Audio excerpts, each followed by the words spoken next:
Hi, I'm Steve Sorensen with Vine and Branches Equipping for Discipleship. In this video, we will look at some of the literary objections to the reliability of the Bible and our responses.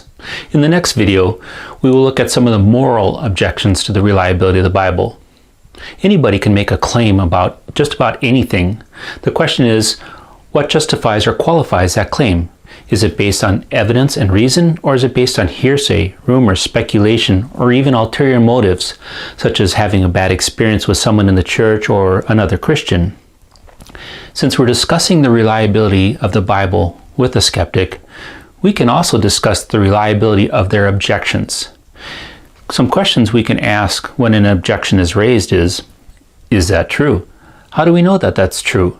Is there any evidence or are there any examples to support that position? And of course, we must always ask these with gentleness and respect.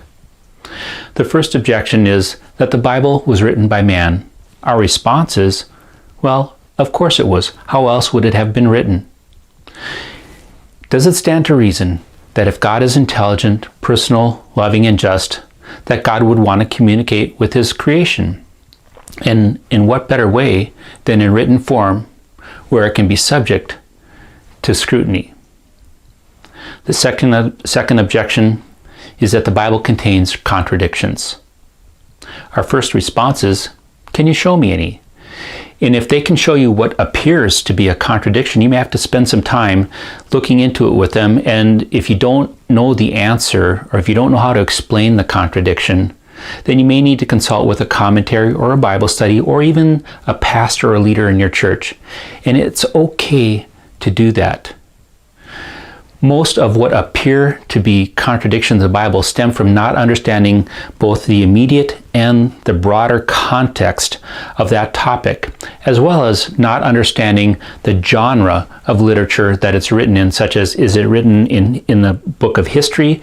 Is it written in a narrative such as the Gospels or the first 5 books of the Bible? Is it written in apocalyptic literature such as Revelation? Is it poetry, prophecy? What is it written in?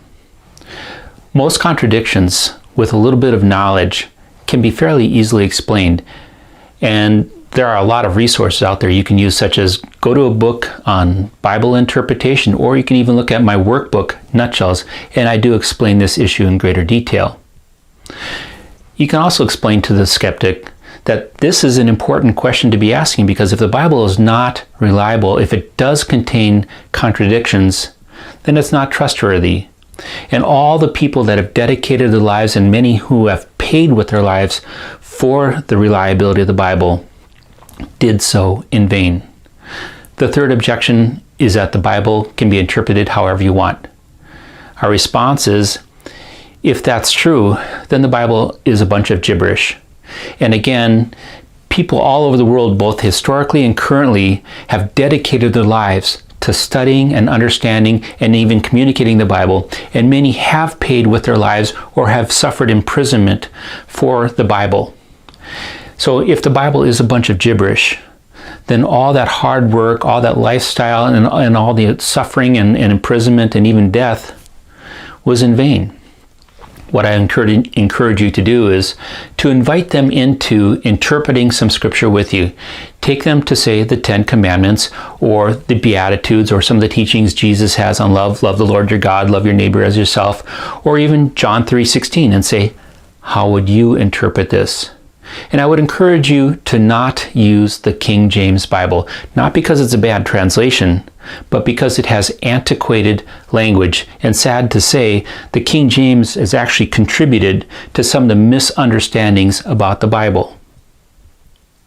The fourth objection is that the Bible contains or is a collection of myths and legends.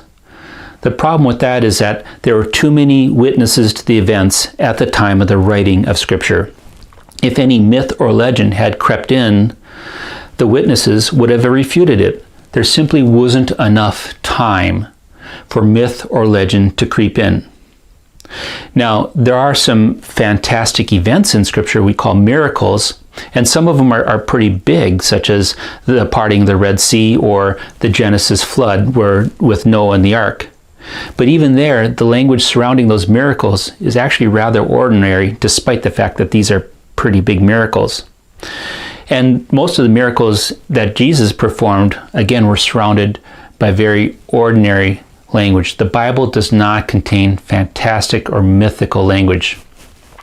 C.S. Lewis, who was a professor at Cambridge and at Oxford, probably one of the greatest literary minds and scholars of the last century, he was an atheist who became a Christian and became convinced of the reliability of the Bible. And he had this to say about the Gospels in particular.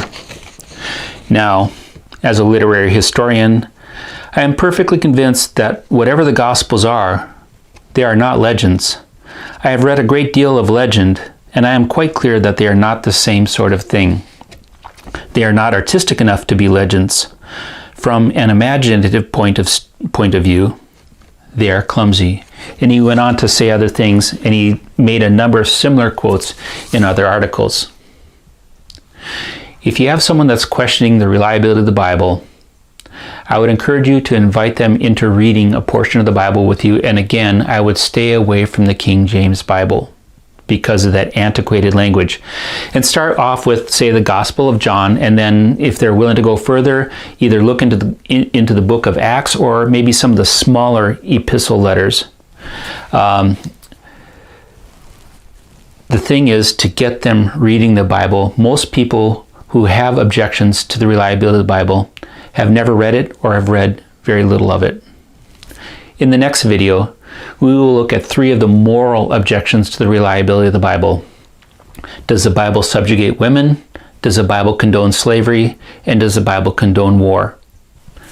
We'll see you next time.